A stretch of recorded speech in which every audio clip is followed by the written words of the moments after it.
तो भैया हो आज हमरे चलते यहाँ कौन भाभी हुआ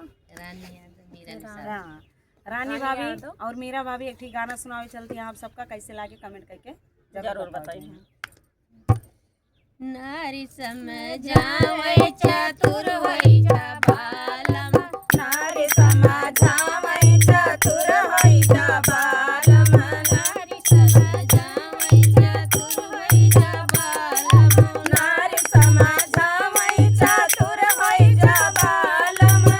चतुर होई जा बालम, चतुर होई जा बालम, नारी समझावे चतुर होई जा बालम, नारी समझावे चतुर होई जा बालम,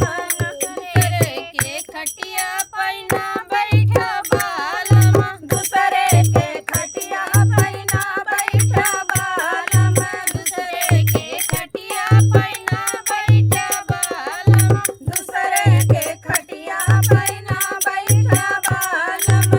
टूट जाए खटिया लटक जा बालम, टूट जाए खटिया लटक गई बालम, टूट जाए खटिया लटक जाई बालम, टूट जाए खटिया लटक गई बालम, नारी समझावे चतुर होई जा बालम, नारी समझावे चतुर होई जा बालम, चतुर होई जा बालम, चतुर होई जा बालम, चतुर होई जा बालम, चतुर होई जा बालम, नारी समझावे चतुर होई जा बालम, नारी समझावे चतुर होई जा बालम, दूसरे के लड़का का ना लिया बालम, दूसरे के लड़का का नाल हो बालम, दूसरे के लड़का का ना लिया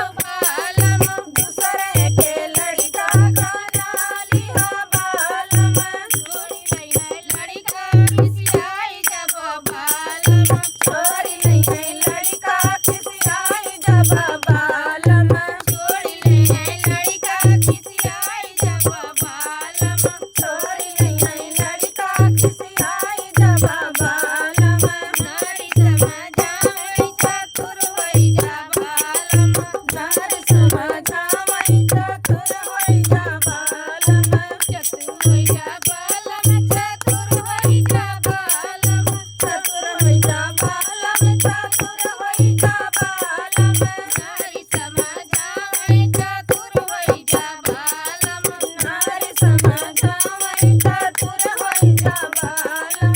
दूसरे के मेहरी का ना छुआ बालम, दूसरे के मेहरी का ना छुआ बालम, दूसरे के मेहरी का ना छुआ बालम, दूसरे के मेहरी का ना छुआ बालम, चिल्लाई दे मेहरी पिटिया बातों बालम, चिल्लाई दे